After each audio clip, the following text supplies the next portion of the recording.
uma expectativa de receber o teu Espírito aqui neste lugar.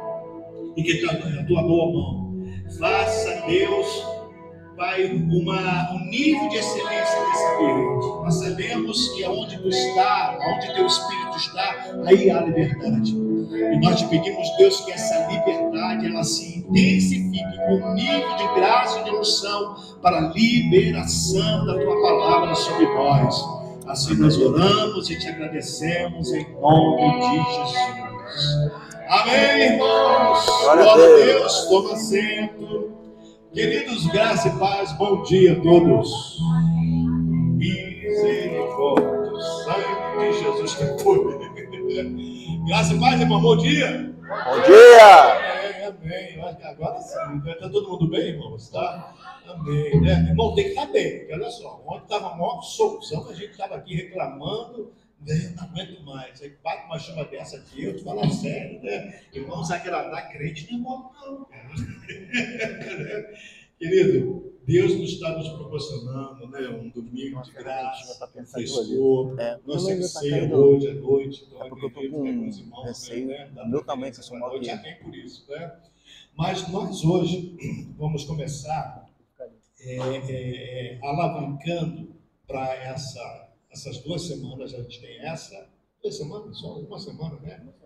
Uma semana. Então, nós vamos estar alavancando aqui o que nós chamamos de engatar o quê? Diz que no carro, marcha de força é a primeira e segunda, né? E tem a ré que é mais forte ainda, mas deixa para lá, né? Eu estou dizendo isso para quem sabe, né? Mas nós vamos engatar agora a terceira marcha. Ele tá descendo, tá vendo ali? Alguém é da época de carro tinha 4 marchas? Eu tive um carro que tinha 4 marchas. Hoje é 6, 7, 8 simulado. Enfim, não importa quantas marchas a gente tem, o importante é que o Senhor nos dê graça de podermos. Então, de repente, pegar minha mochila e botar ali debaixo. Então, eu queria convidar você para essa manhã agora. Vamos pedir ao pastor Igor e o pastor Pedro que venham aqui já, né? Os dois são meus amigos a longa data, irmãos. A gente está se conhecendo hoje, mas são amigos, a gente se conhece há muito tempo, né? E tanto o pastor Igor como o pastor Pedro, os irmãos, lembra que eu fiz juntar com os irmãos? Nós estamos falando a respeito do reino aqui já desde quando, irmão? No mês todo de novembro. O mês todo de novembro. E convidamos o pastor e o pastor Pedro para trazer para a gente aqui, para pavimentar algo que vai acontecer na semana agora. Sexta, sábado e domingo. E eu já quero gerar, não eu, mas o Espírito Santo de Deus gere uma expectativa no teu coração. Porque a gente costuma dizer o seguinte: o tamanho da tua fome é o tamanho da mesa que Deus te dá. Amém. Se você tem pouca fome, Deus não precisa botar muita coisa. Mas se você tem muita fome de Deus, é a proporção da mesa. Então, como o Senhor disse que nos últimos dias suscitaria fome e sede da palavra, então que Deus nos dê muita fome da palavra que Deus deu. Então, eu queria passar, não sei para quem aqui, o Igor, mas ele faça aqui as apresentações. Amém, amém. E nós recebemos aqui com alegria, irmão? Com certeza. Amém. Glória a Deus. Amém. Fique à vontade. Amém. Agradeço a Deus aí por essa oportunidade. Tá? Dá uma olhadinha só na câmera que você está baixando ali. Agradeço a Deus por essa oportunidade de estar aqui. Uma surpresa muito grande, né, quando o pastor Marcos ele entrou em contato comigo. Né, não esperava, a gente tinha acabado de vir de um baque, de um cancelamento de um seminário, né? E eu falei, olha, a gente estava tão feliz para poder ir no seminário, mas aí houve esse cancelamento, né? E aí, 2 dias depois, o pastor entrou em contato comigo. Eu falei, olha, nós temos aí a agenda para 2024. 2024 não, eu quero novembro agora.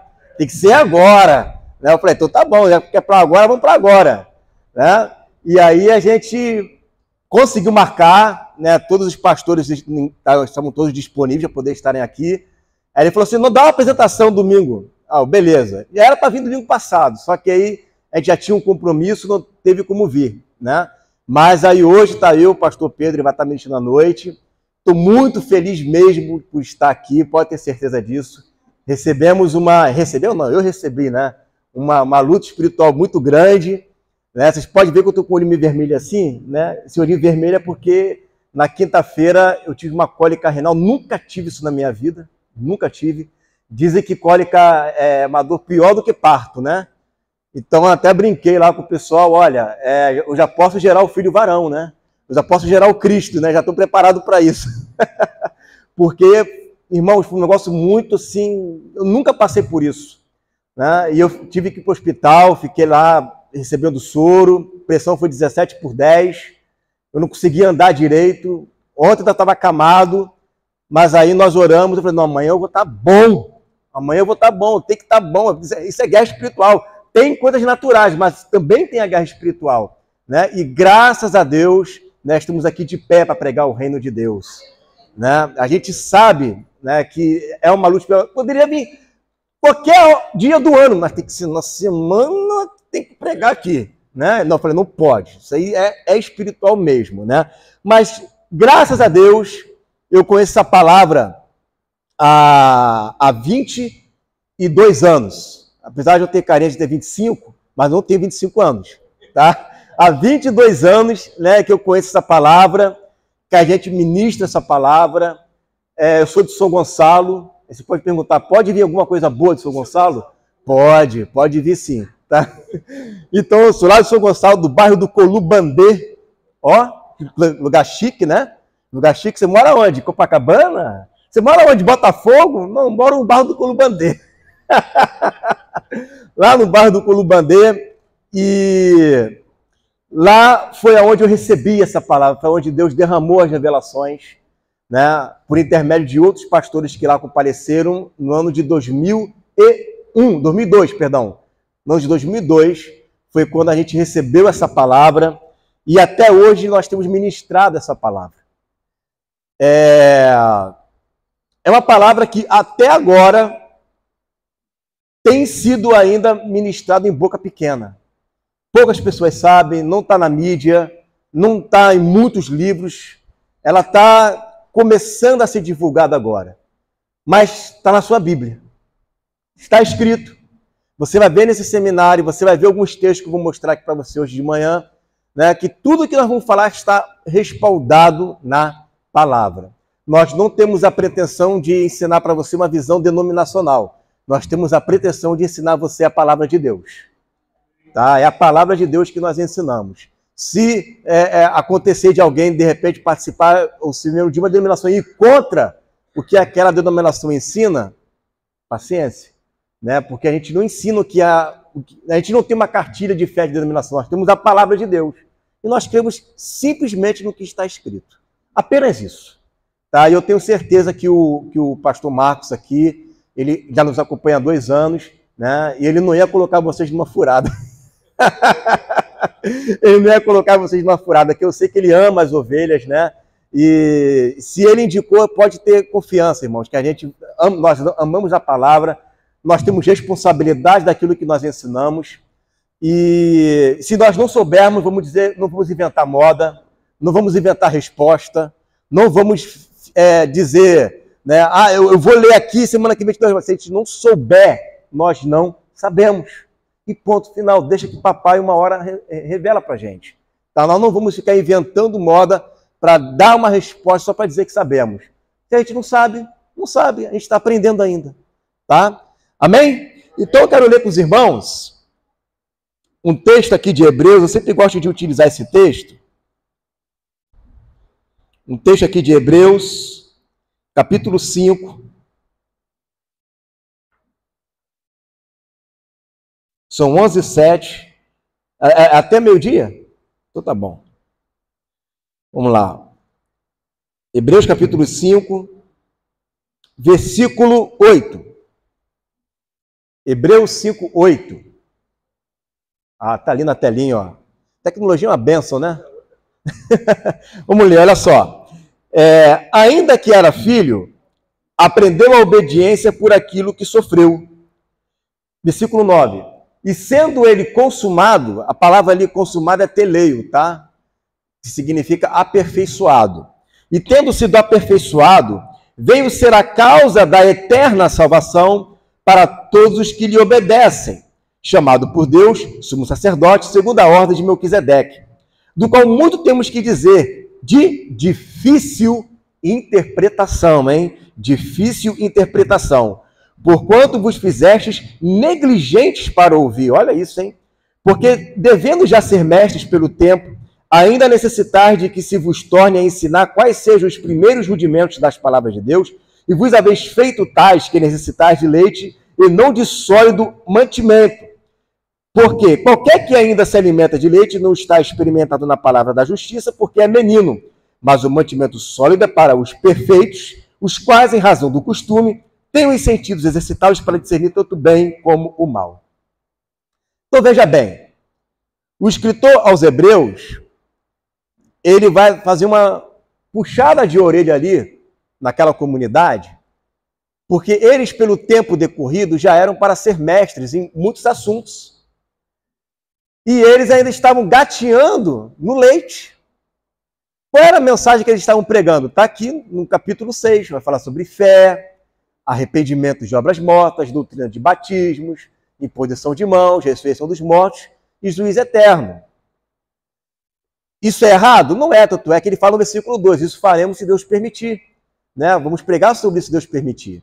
Por quê? Deus permite a gente voltar de novo nesse assunto. Só que uma coisa é voltar por uma mensagem devocional, porque você sempre deve pregar sobre arrependimento. Você sempre deve incentivar a pessoa a ter fé. Uma outra coisa é você voltar nesse assunto para ensinar como se estivesse falando pela primeira vez para um aluno.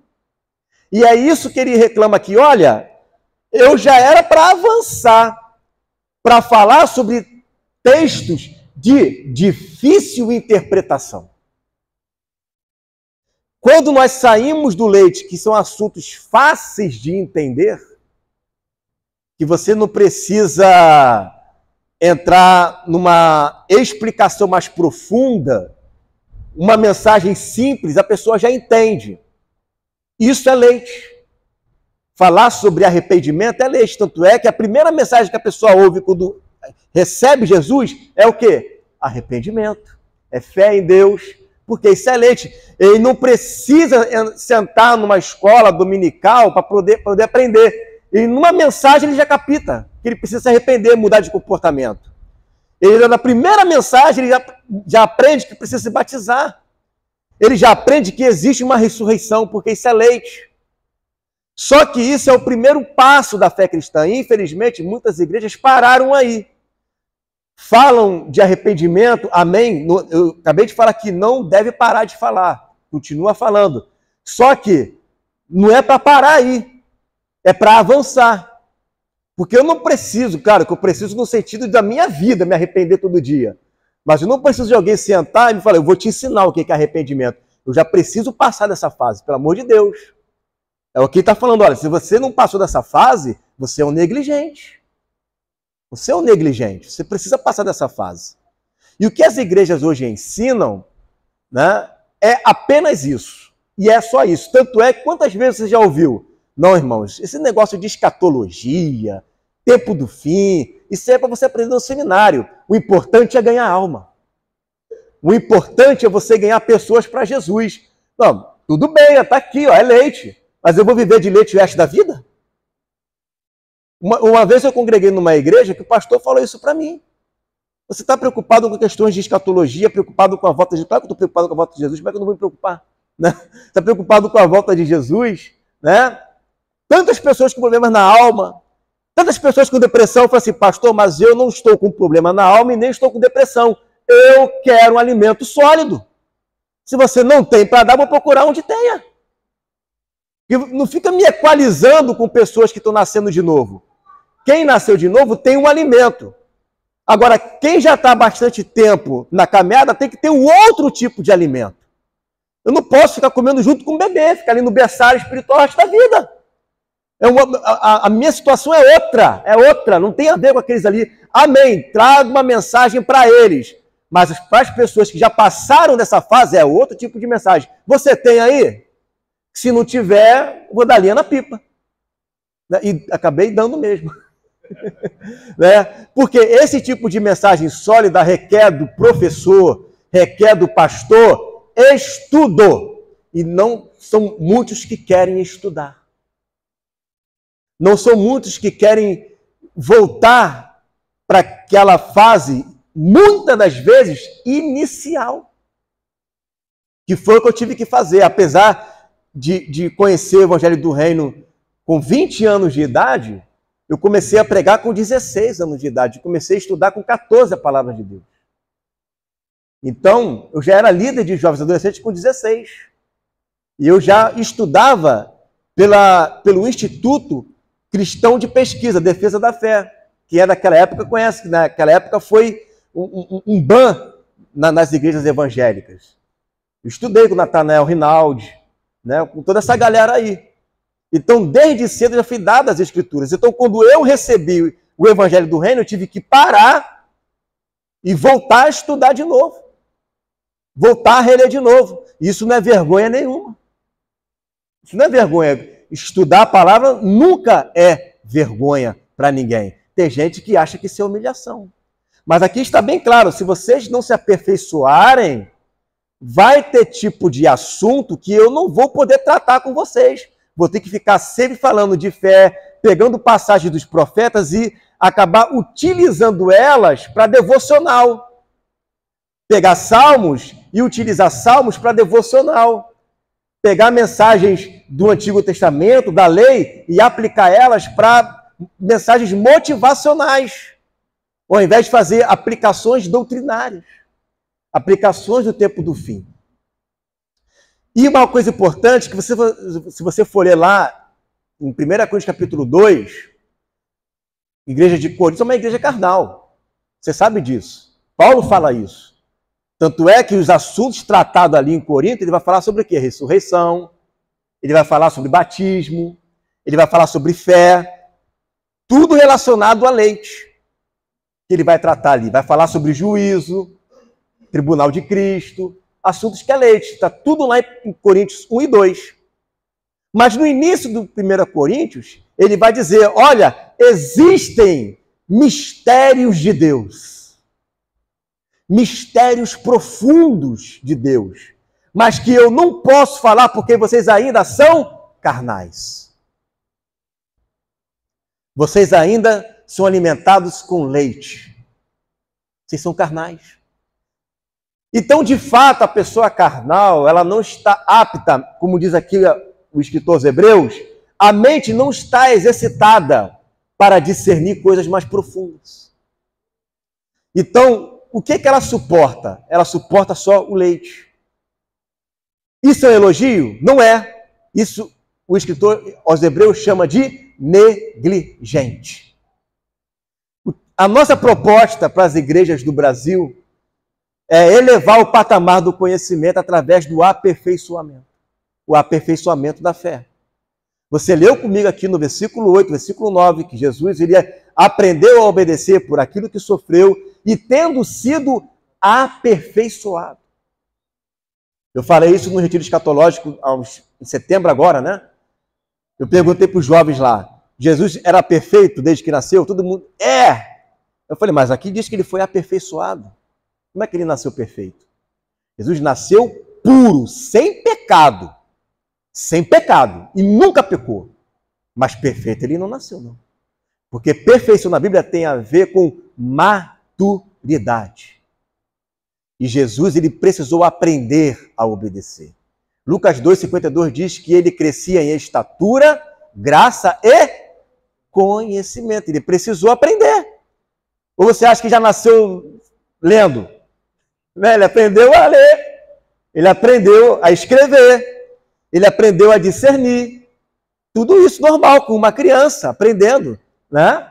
E na medida que ele lia as Escrituras, o Espírito ensinava a ele, e ele tinha o discernimento de que ele era o Messias. Com 12 anos ele falou, estou aqui fazendo a vontade do meu Pai. Porque ele aprendeu. E isso, o escritor aos Hebreus usa Jesus como exemplo de alguém que se aperfeiçoou. Ele fala, olha, Jesus se aperfeiçoou, embora sendo filho, até ele teve que se aperfeiçoar, e vocês não estão aptos para ter alimento sólido, porque alimento sólido é para os perfeitos, os maduros, os que têm a mente exercitada. E nós sempre estamos falando, nós, como igreja, precisamos nos aperfeiçoar na fé. A gente ouve muito discurso, tipo, o importante é ser salvo. O importante é ter, né, um terreninho, uma casinha lá na Nova Jerusalém. Um barraquinho, para mim, tá ótimo. Já quer fazer favela na Nova Jerusalém. Já quer fazer favela. O povo não amadurece no entendimento. Já quer fazer favela. Eu quero é ser salvo. O importante é ser salvo. Não, irmão. O importante é ser semelhante a Jesus. A salvação, ela... Amém. Ok. Você não vai ter o nome riscado do livro da vida por causa disso. Mas você também não vai ser usado da maneira que Deus quer que você seja usado. E aí é que entra a mensagem. Porque Deus tem uma palavra para esse tempo que é a única, preste atenção, é a única palavra que vai destronar Satanás. É o Evangelho do Reino. O Evangelho do Reino é a mensagem que vai destronar ele. Porque o Evangelho do Reino é uma palavra profética. E é por isso que no tempo do fim Deus vai levantar profetas. Jesus só veio depois que foi levantado um profeta preparando o caminho para ele. Dando testemunho. Quando a Bíblia fala lá, e João, depois de ter dado o seu testemunho, testemunha ali é martúria, que significa depois de ter dado a palavra profética. Depois de ter dado o ensino profético.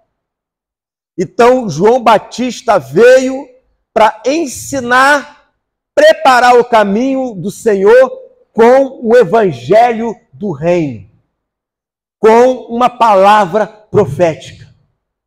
E você entra no capítulo 17 de Mateus, você vai ver os discípulos perguntando para Jesus: por que os escribas dizem que é necessário que Elias venha, né, primeiro? Ele está citando lá Malaquias capítulo 4, que fala do profeta Elias, que ele haveria de vir antes do dia do Senhor, ou seja, antes da volta de Jesus. E aí Jesus chega para ele e fala: olha, de fato, Elias já veio, e fizeram com ele tudo o que quiseram. Eu, porém, vos digo, ou em verdade vos digo, que Elias virá e restaurará todas as coisas. Bom, Elias já veio, Elias virá, que conversa é essa? Ou veio ou não veio, pô? Veio e virá? E lá, Mateus, ele diz, né, que eles entenderam que ele estava falando acerca de João Batista. Então, o espírito profeta de João Batista, perdão, do profeta Elias, estava em João Batista. O profeta Elias, a gente vê ele aonde? No Monte da Transfiguração.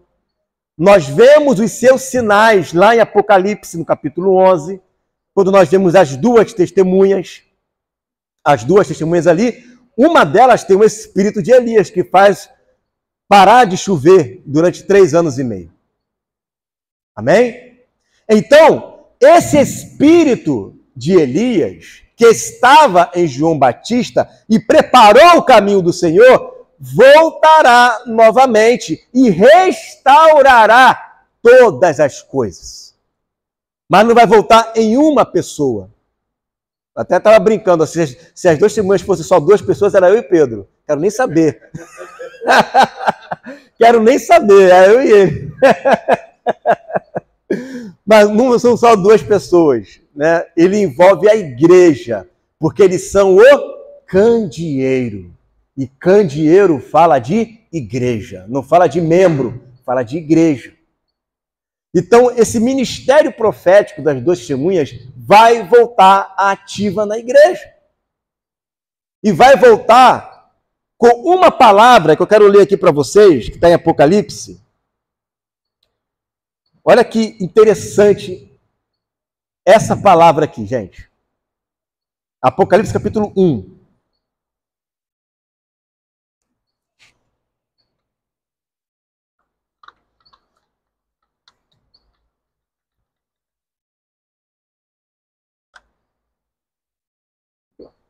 Vamos lá. Ó. Versículo 1 em diante, ó.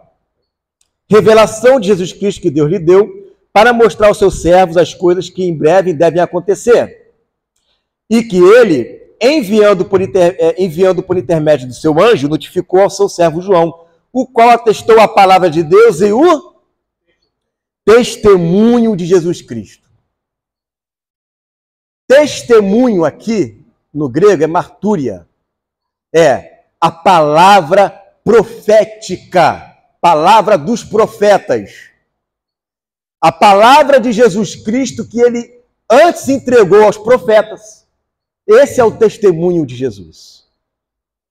Agora, o livro do Apocalipse, ele é um livro que está cheio de testemunho de Jesus. Tá cheio de testemunho de Jesus. O livro do Apocalipse é um livro que está cheio de testemunho de Jesus, cheio das palavras proféticas dos profetas, e Deus entregou ao seu servo João para que aquele que ouve, aquele que crê, e aquele que ouve, aquele que lê, aquele que guarda, é um bem-aventurado. A única bem-aventurança que eu vejo fora Mateus 5 é aqui.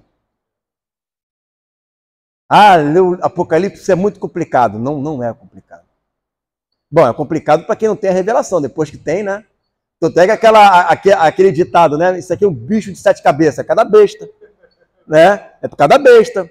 É porque é complicado de você interpretar aquilo dali. Aí acabou virando, né, um ditado, bicho de 7 cabeças. A besta, né, do Apocalipse.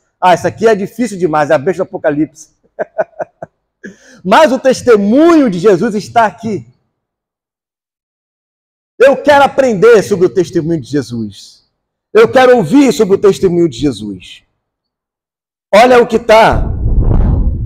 A voz dos 7 trovões. Uma vez eu estava pregando lá em casa, numa live, aí estava um trovão atrás do outro. Eu falei assim, se vier 7... eu vou dar a revelação do que a voz falou. Se vier 7, eu dou a revelação da voz dos trovões. Veio 6, eu falei, graças a Deus. Se viesse 7, eu estava doido para terminar lá. Se viesse 7, eu estava comprometido ali. Olha só, gente. Abre aqui comigo em Apocalipse capítulo 12, versículo 1. Apocalipse 12, 1.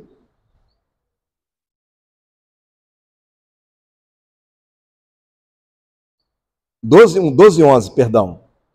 12, 11, tá? Amém?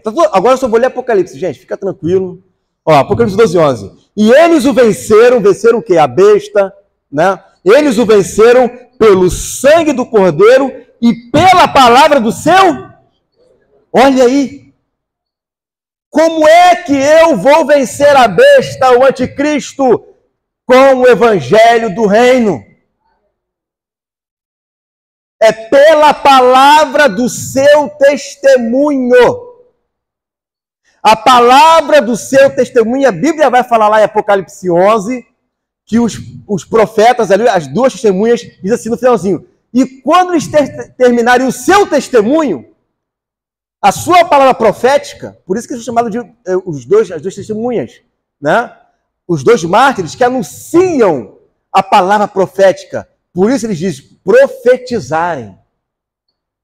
Quando eles terminarem o seu testemunho, quando eles acabarem de profetizar, logo, o que vai vencer a besta, o que vai aperfeiçoar a igreja, é a palavra do seu testemunho. E aonde está esse testemunho? Está em Apocalipse, nós acabamos de ler. A revelação que Deus deu a Jesus Cristo por intermédio do anjo revelou a João a palavra do seu testemunho. O evangelho do reino está aqui em Apocalipse. A gente consegue pregar mensagens, como eu estou pregando agora, até devocionais de fé, em Apocalipse, que antes era um livro só para estudo de seminário. Agora, para mim, se torna um estudo devocional. A gente lê esse livro como se fosse um dos 4 evangelhos. A gente consegue pregar salvação aqui. A gente consegue pregar até uma vida de pureza, de santidade aqui. Porque foi revelado. Então eu quero vencer o diabo. Eu quero vencer a besta. Eu quero vencer o anticristo. Você quer vencer? Você acha que qual é a palavra que você vai vencer? É a palavra do seu testemunho. A palavra do seu testemunho vai resultar na nossa vitória. Versículo 17, olha aí, ó, mesmo capítulo. E o dragão irou-se contra a mulher e foi fazer guerra aos remanescentes da sua semente. Os que guardam o quê? E você acha que o diabo gosta daqueles que guardam os mandamentos e do testemunho de Jesus? Por isso que o diabo ele tem uma ira contra aqueles que guardam a palavra profética. Ele se levanta, mas se levanta mesmo. Usa pessoas para difamar, como que aconteceu recentemente, difamando erroneamente. Vê se tem cabimento, né? Usando o passado, uma vida, quando o pastor Pedro, ele nem cristão era fisiculturista, né? Igual eu também sou, né? Só que do lado contrário. Né? Ele andava assim, ele tem tatuagem, aí nos proibiram de anunciar o evangelho do reino por causa da vida passada do cara. Vê se tem cabimento isso. Não tem lógica. Se fosse algo presente, mas não é um homem de bom testemunho e que guarda o testemunho de Jesus Cristo. Mas vai usar a vida de pecado. Se for usar a vida de pecado lá atrás, está todo mundo, né, lascado. O que a gente vai fazer? Ele já foi lavado e remido pelo sangue de Jesus. O passado já foi, já era. É uma nova criatura. E aí vai usar uma foto de lá de 1900 e carochinha para nos impedir de ensinar o evangelho lá. Isso é obra humana? Eu não acredito. Isso é espiritual, meu irmão. É porque ele tem ira. Ele tem ira. Porque ele sabe que essa palavra acaba com o império das trevas. São os que guardam o testemunho. Nós precisamos entender, irmãos, que na nossa palavra tem poder. O que nós falamos, vocês já ouviram muito sobre isso. Tem mensagens aí até de Jorge Linhares, sobre bênção e maldição, o poder da palavra, né, o poder que existe naquilo que nós falamos. Então, quando eu profetizo o reino vem. Quando eu profetizo a derrota de Satanás, por nosso intermédio, ele será derrotado. Ele sabe que existe poder nas palavras. E Jesus também sabe, que ele falou em Mateus 6,10, para quando nós orarmos pedindo para que venha o teu reino. Venha o teu reino. Então, quando eu anuncio o reino, eu falo, olha, eu vou profetizar, eu vou fazer juízo na terra por meio das trombetas, eu vou vencer o anticristo, eu estou profetizando a vitória da igreja e a volta de Jesus. Quando toda a igreja tiver uma voz uníssona, isso vai acontecer. Isso vai acontecer. Estavam lá os discípulos, em Atos capítulo 2, orando unânimes. Olha o poder da unidade. Em João capítulo 17, Jesus fala isso. Para que todos sejam um, assim como eu e o Pai somos um, para que eles sejam um em nós, para que sejamos perfeitos em unidade, para que o mundo creia que tu me enviaste. Então, a unidade sempre foi um fator primordial no corpo de Cristo, até mesmo lá, antes mesmo dele. As 12 tribos unidas, para adorar, tem que ser junto. Para celebrar festa, todo mundo junto. Destruir o templo, vão construir o templo. Lê lá em Neemias capítulo 8. Estavam todos eles como uma só pessoa. Uma só pessoa. o poder da unidade, irmãos. O poder da unidade. Hoje, o que se prega é, cada um tem a sua visão. O importante é amar Jesus, né, e ganhar alma. Isso está meio certo. Porque é importante sim amar a Jesus, é importante ganhar alma sim. Mas é importante vivermos em unidade também. Temos que ter unidade. Como vai ser gerada essa unidade? Meu irmão, só tem uma forma de gerar unidade. É na palavra. E não pode ser qualquer palavra.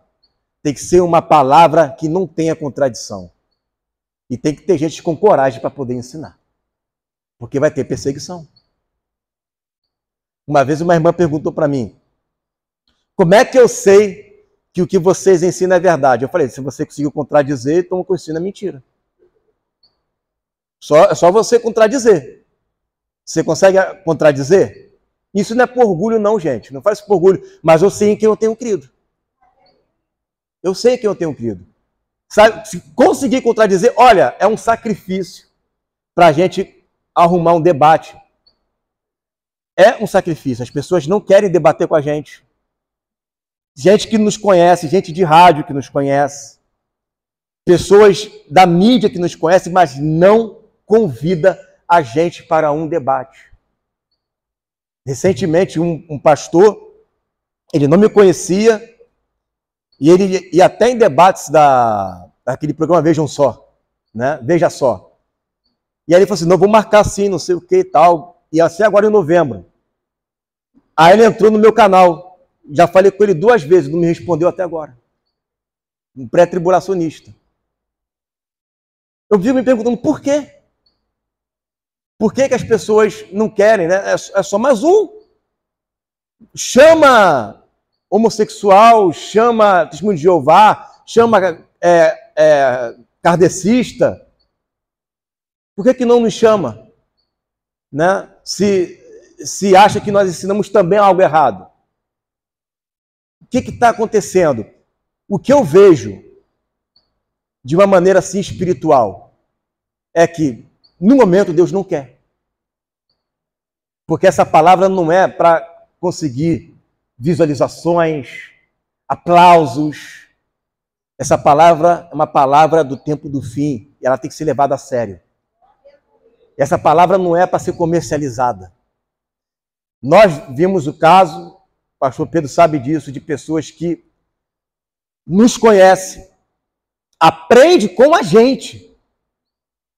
Tem canal aí no YouTube com quase de 1 milhão, Instagram passando de 50 mil, aprende com a gente, aprende com a gente, pede apostila, chega no privado, tira dúvida, mas não fala aonde aprendeu. Não fala. E esconde a gente. Esconde a gente. Aí eu falei para ele, olha, sabe por que isso? Porque ele sabe que quando a gente chegar lá, a gente vai dizer, não comercializa o evangelho do reino. Não venda a palavra profética. Não faça sensacionalismo com o evangelho que vai destronar Satanás.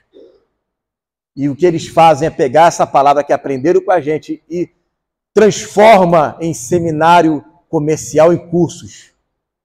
Aí eu falo, se é para ser assim, precisa nem chamar, eu não quero fazer parte disso. Então eu penso que Deus, o que ele está fazendo? Ele está realmente, é Ele que está deixando escondido isso. Porque vai manchar uma coisa que é pura. E aí ele está falando para um, para outro, aí mostra para umzinho aqui, mostra para outrozinho ali, mostra para outrozinho aqui, a boca pequena, sabe? Vai chegar um momento que isso vai espalhar, mas vai espalhar na boca de pessoas certas.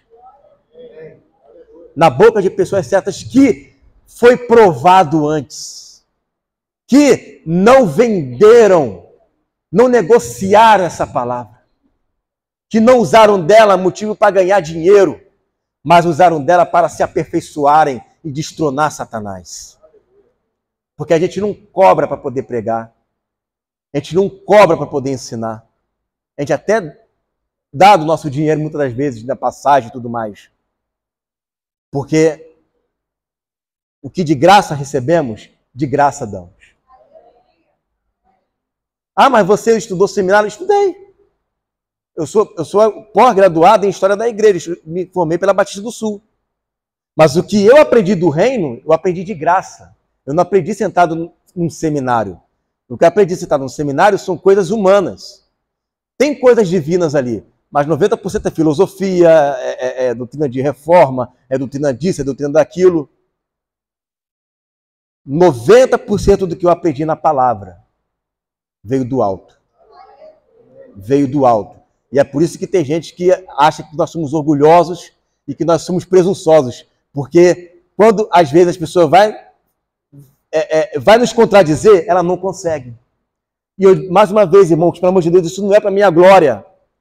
Eu sou apenas um vaso, o menor de todos os vasos. Eu estou aqui para servir. Mas eu tenho que dar esse testemunho para vocês. Porque Paulo nos ensina a pregar com ousadia e intrepidez, com coragem. Vocês vão conhecer o pastor Damásio semana que vem, ele fala assim, ó, se você acha que eu ensino errado, então desfaz o que eu falei aqui, mas tem que ser na Bíblia. Tem que ser na Bíblia. Né? Então, a palavra de Deus, irmãos, nesse tempo, Deus está revelando. E na medida que ele revela, quando é revelação, preste atenção, isso é uma regra X e chave.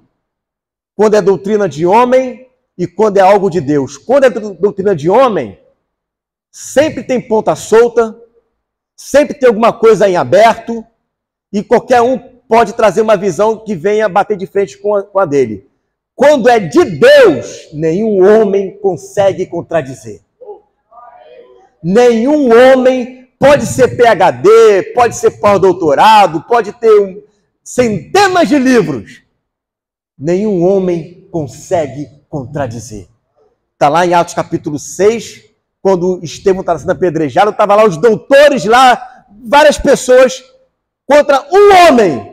E a Bíblia diz que estava cheio do Espírito Santo e de sabedoria, e ninguém conseguia contradizer Estevão. Eles ficaram irados, com raiva.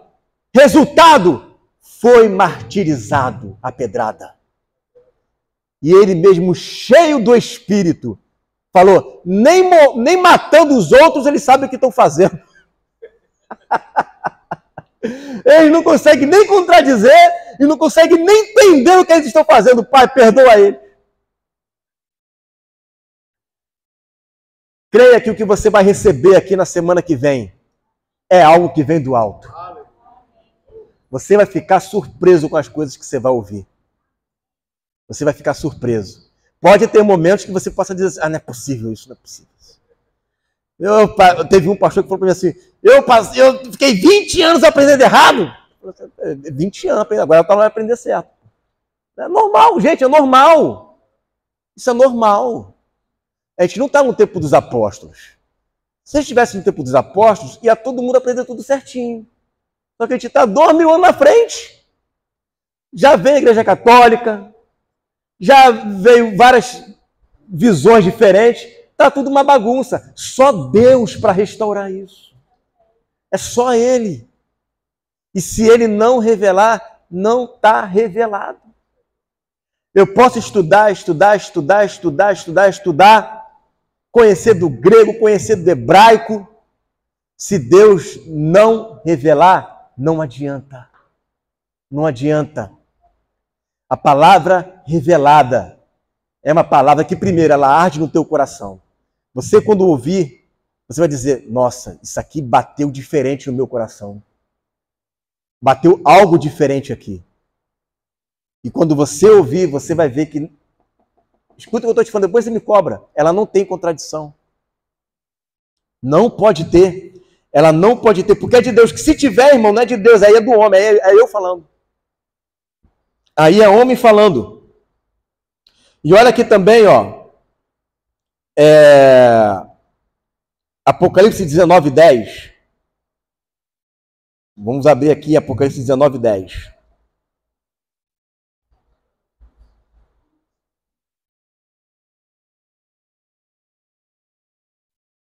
Olha aí, ó. E lancei-me aos seus pés para o adorar. Aí é para adorar o anjo, né? Tá errado. Mas ele disse-me, olha, não faças tal. Sou teu conservo, olha que lindo, né? Eu sou tão servo como você é, sou criatura como você é. E de teus irmãos, porque anjo não é o nosso irmão, tá, gente? Nós somos irmãos uns dos outros, anjos não. Que tem, ó, o testemunho de Jesus. Adora a Deus, porque o testemunho de Jesus é o quê? É o espírito da profecia. O testemunho de Jesus é o espírito da profecia. E eles o venceram pelo sangue do Cordeiro, porque guardaram os mandamentos e porque tinham o testemunho de Jesus. Como é que eu venço Satanás? Pelo espírito de profecia. É o espírito de profecia. Onde é que está o espírito de profecias? Naqueles livros que ninguém quase sabe quem é. Obadias, Miqueias, Naum. Não sei nem quem é Naum. Não sei. Naum, Abacuque, Zacarias. Quem é Zacarias? Os Trapalhões? Aqueles livros que a pessoa não lê. Joel. Esses livros Deus vai levantar de novo os seus profetas. Deus vai levantar de novo Jeremias. Vai levantar de novo Daniel. Vai levantar de novo Isaías, não só com mensagens. Isaías todo mundo conhece, que é Isaías 53, Isaías 11. Mas poucos leem Isaías com a visão do reino. Isaías é um dos maiores profetas do reino. Ezequiel, então, nossa. Então, Deus vai levantar esses profetas, porque o Apocalipse, ele é um suprassumo da lei dos profetas. Você só vai entender Apocalipse se você ler os profetas. Nele está apenas o gatilho. Você vai ler apenas um verso ali e você vai ter que ir nos profetas para você entender todo o contexto do que ele está falando. E está tudo espalhado lá, tudo espalhado. Aí você tem que fazer aquela leitura que só Deus, para dar a graça de juntar essas peças do quebra-cabeça. É só Deus. E Deus está juntando essas peças. Porque é o tempo, é a hora. O Senhor Jesus vai voltar. E Ele está voltando. E a maior prova de que Ele está voltando é que Ele está revelando o seu Evangelho. E esse Evangelho do Reino será pregado em testemunha a todas as nações. E então virá o fim. Olha que interessante. E este Evangelho do Reino será pregado em testemunha a todas as nações. Essa palavra este, ali no grego, é touto. Não é tonto, não, tá? É touto. Tá? O que é touto no grego? É o mesmo. A mesma coisa. É como se Jesus falasse, olha, e esse evangelho que eu estou pregando agora para vocês será pregado lá no tempo do fim. Esse evangelho. O evangelho é um só. Não é isso que Paulo falou em Gálatas 1:8? Só tem um evangelho? Ou são 2, 3 evangelhos? Pode o evangelho falar que Jesus vem antes, Jesus vem no meio, Jesus vem depois, Jesus não vem, né? Que tem igreja que ensina que Jesus não vem mais. Pode isso? Pode isso, Arnaldo? Chamar aqui o VAR, para ver se pode. Chamar o VAR. Não pode. O evangelho é um só. É um só. E esse evangelho é um evangelho que, primeiro, olha que interessante. Uma das coisas que aconteceu com a gente, aconteceu mais com o pastor Damaso. O pastor Damaso, ele conheceu essa palavra em 98, 97, 98. Eu conheci em 2002. E eu não tinha um conhecimento da patrística. Quem é a patrística? São os primeiros cristãos, né, do primeiro, segundo e terceiro século, antes dos concílios de Nicéia e outros que vieram depois. Esses homens foram nomeados bispos pelas mãos dos apóstolos. Olha que interessante. Como Clemente de Roma, Policarpo de Esmirna, Inácio de Antioquia, foram nomeados pelos apóstolos. Inácio de Antioquia, Policarpo de Esmirna eram discípulos do apóstolo João. Ó, que honra!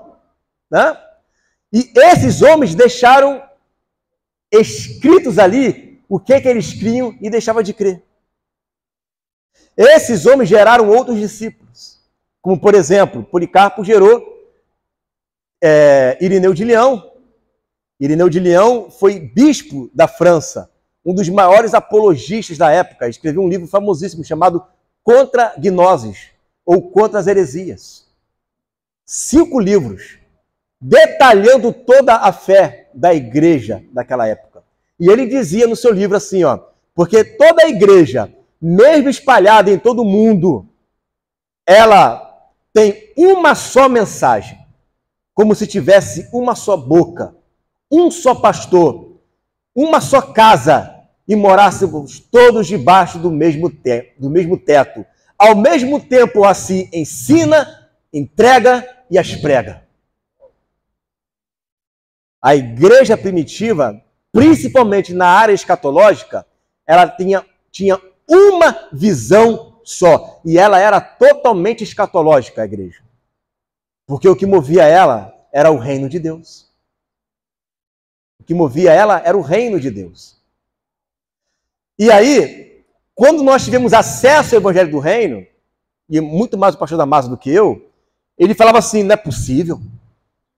Como que esse pastor está falando isso, mas se ele diz que é a restauração, isso tem que estar registrado em algum lugar.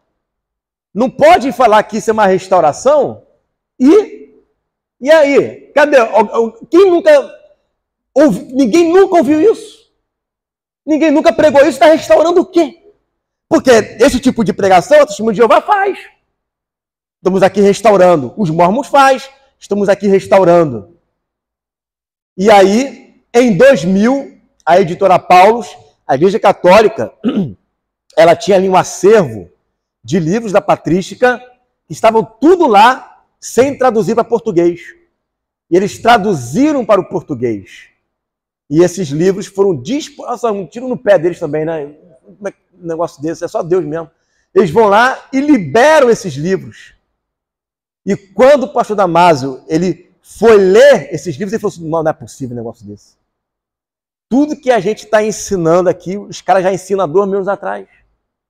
E batia tudo lá, tintim por tintim. Ele até escreveu um livro, que depois eu vou disponibilizar para os irmãos, tá? O Evangelho da Igreja Primitiva. Ele mostra os textos do seminário e embaixo uma referência, um texto dos pais da igreja, para mostrar que tudo que nós falamos tinha voz nos 3 primeiros séculos. Alguém já ensinou isso também. E esse alguém eram os discípulos dos apóstolos. Está tudo registrado. E eu também não conhecia a patrística. Quando comecei a ler, eu falei, meu Deus do céu, o que é isso? E eu me tornei uma pessoa que me sentia um discípulo deles. Porque o que eu li os livros ali, eu falei, não é possível, isso aqui está muito claro. Quantos textos nós descobrimos lendo a partir deles? Porque eles traziam, né, o entendimento deles e falavam, olha só, como é que pode um negócio desse? Os caras estão avançados há 1000 anos-luz da gente. Eles tinham um entendimento muito mais avançado do que a gente. E com uma palavra, meu irmão, com uma palavra, com um entendimento das Escrituras, naquela época eles já combatiam, sabe o quê? Só para você ter uma ideia que você vai aprender no seminário. Só para você ficar com um gostinho na boca. Eles já combatiam o calvinismo.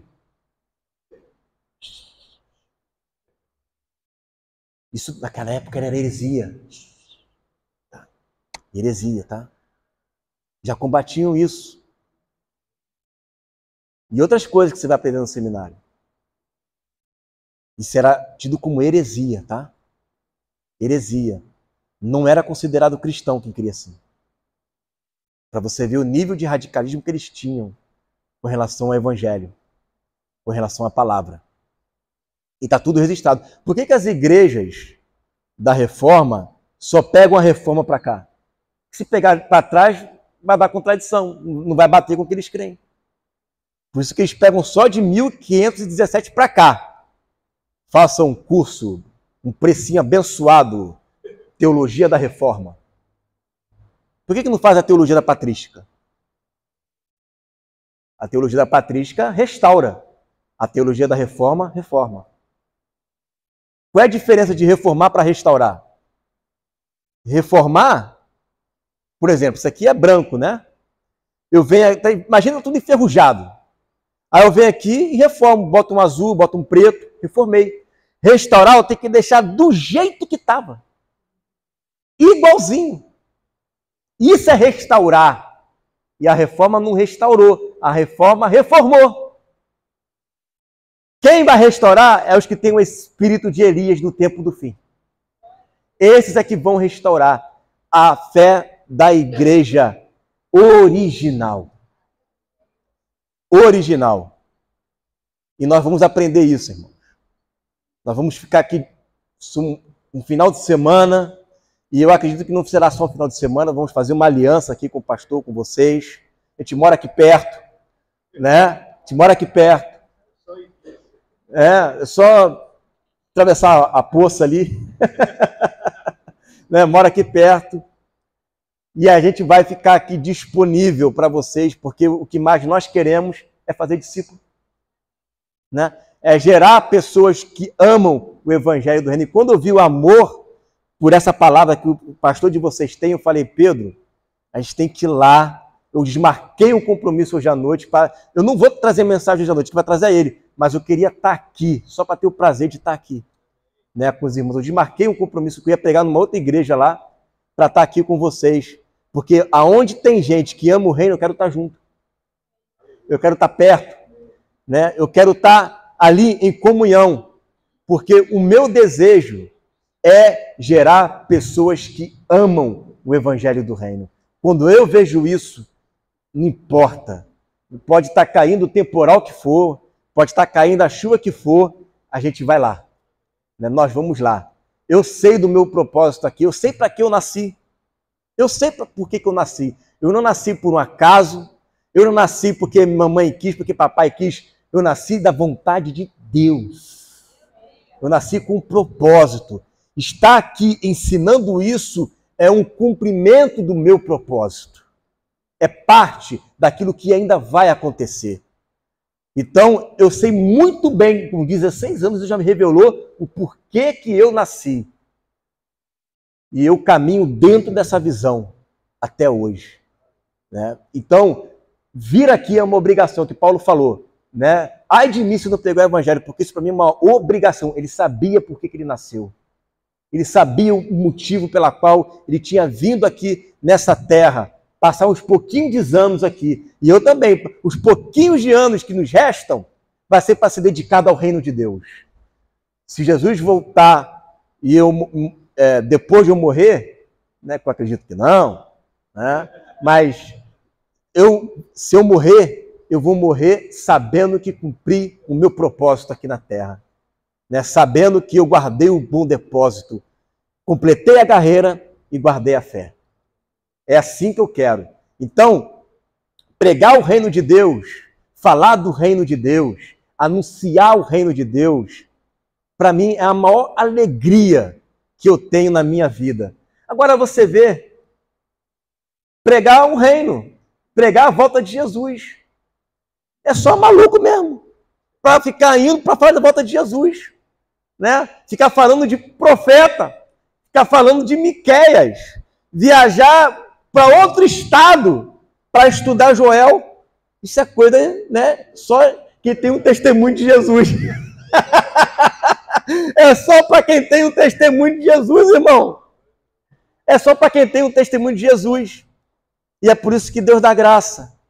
Deus dá graça aos pequenos. A revelação, meu irmão, é para os pequenos. Jesus falou isso. Graças te dou, Pai, porque ocultastes o mistério do teu reino aos grandes e poderosos e revelaste aos pequeninos. Nós somos os pequeninos, nós não estamos na mídia, não estou preocupado com isso, eu estou preocupado em edificar o corpo de Cristo, ainda que hoje seja lá na raiz. Eu estou preocupado em edificar os irmãos. É isso que eu estou preocupado. Em cumprir o propósito de Deus. Se Deus quiser que amanhã eu vá para a mídia, amém. Se Ele não quiser, amém também. O importante é estar no centro da vontade de Deus. Eu não entro em crise em querer ser famoso. Eu não entro em crise em querer aplauso. Eu não entro em crise em querer ser reconhecido. Eu entro em crise se eu sair da vontade de Deus. É nisso que eu entro em crise. Se eu cumprir o propósito de falar do reino para uma pessoa, eu já me sinto a pessoa mais feliz desse mundo. Porque eu estou fazendo a vontade de Deus. E aí o que Deus faz? Pega Filipe, sai, vai lá para... É transladado, né? Em Atos capítulo 8, vai lá para Gaza. Ó, foi para Gaza, ele foi para Gaza. Está lá escrito, né? Vai lá para Gaza e prega o reino para aquele eunuco e batiza o reino. Depois volta de novo rapidinho. Quem sabe Deus faz isso, né, pastor? Me translada também para cá, né? Já economiza a passagem. Já economiza a passagem, né? Me translada para cá também rapidinho, né? Mas para o reino de Deus, Deus faz até um translado para o reino dele. Porque uma alma vale mais do que o mundo inteiro. Quem era eunuco, gente? Deus pegou um discípulo e transladou ele para falar do amor dele para uma pessoa. Olha como é que Deus ama. E nunca mais você ouviu falar nesse eunuco. Quando eu vejo isso escrito, eu penso, quem sou eu para dizer não, para estar com o irmão para pregar o reino? Quem sou eu? Se Deus usa alguém para transladar, para pregar para uma pessoa, eu não posso dizer não para pregar o reino. Quando ele falou, poxa, vem aquilo, eu ia para o sul, ficar lá com a minha mãe está lá em Santa Catarina. Eu falei assim, não, não vou comprar passagem, vou depois, eu vou estar aí com vocês, né? Porque para mim o que arde é o reino de Deus. Eu amo pregar o reino de Deus e eu quero constranger vocês a amarem o reino muito mais do que eu amo. Que ame até muito mais do que eu amo. Amém, gente? Meio-dia, pastor. Meio-dia, né? Aqui certinho, obediente, ó. Né? Pontual. E eu quero finalizar orando. Posso orar pelos irmãos? Quero orar pelos irmãos. Tá, vamos ficar de pé então para a gente orar, para a gente finalizar. Nosso primeiro contato, vamos ter uma semana muito gostoso na presença de Deus, na semana que vem, né? O Espírito de Deus já está aqui, ele vai se mover de uma maneira diferente. E eu creio nisso, né? Vocês estão com o coração aberto? Se esvaziem para a semana que vem, né? Venha sem reservas na presença de Deus, deixa ele te encher. Senhor, meu Deus e meu Pai, eu venho pedir em nome de Jesus, Deus, que o Senhor venha a trabalhar em nossos corações, prepara o nosso coração, Deus, nós já cremos que o Senhor já está preparando há muito tempo através da vida do teu servo, Pai, aqui ensinando, falando do reino, falando das coisas espirituais, né? Nós estamos apenas fazendo mais um pouquinho, Senhor, desse regar, desse solo, do que já tem sido regado há muito tempo, Senhor, e nós vamos aqui agora somar com ele, vamos somar, Pai, vamos fazer uma aliança aqui, uma aliança do reino, uma aliança para poder ensinar do reino, Pai, e eu me coloco na disposição para servir, sou apenas o teu servo, Pai. Somos servos uns dos outros, estamos aqui para servir, Deus. Abra o coração dos teus filhos, Pai, revela o impossível, que um homem, às vezes, um ensino que nunca eu entendi, eles vão entender agora, Pai, porque o Senhor é o Pai das luzes, o Senhor que traz a luz, o Senhor que revela, para o Senhor nada é impossível, até uma criança pode entender mistérios que um homem velho não consegue entender. O Senhor pode revelar, Pai, porque o Senhor é o Deus da sabedoria, e o Senhor dá sabedoria para quem pede com fé. Então, Deus, derrama da sabedoria, derrama do entendimento, que essa igreja seja reconhecida não por ser uma igreja grande, não por ser uma igreja que tem grande poder aquisitivo, não porque é uma igreja de pessoas que têm dinheiro, não, mas uma igreja que é cheia do poder e da sabedoria, cheia dos mistérios e que é semelhante a Jesus. Uma igreja que tem a cara de Jesus, o rosto dele, uma igreja que é cheia do entendimento da palavra, cheia do poder e cheia da glória de Deus. Essa igreja será reconhecida por essas características, características do céu e não da terra. Amém, Senhor, em nome de Jesus, Senhor. Glória a Deus. Aleluia. Glória a Deus, irmãos. Amém. Toma assento. Pode. Creio que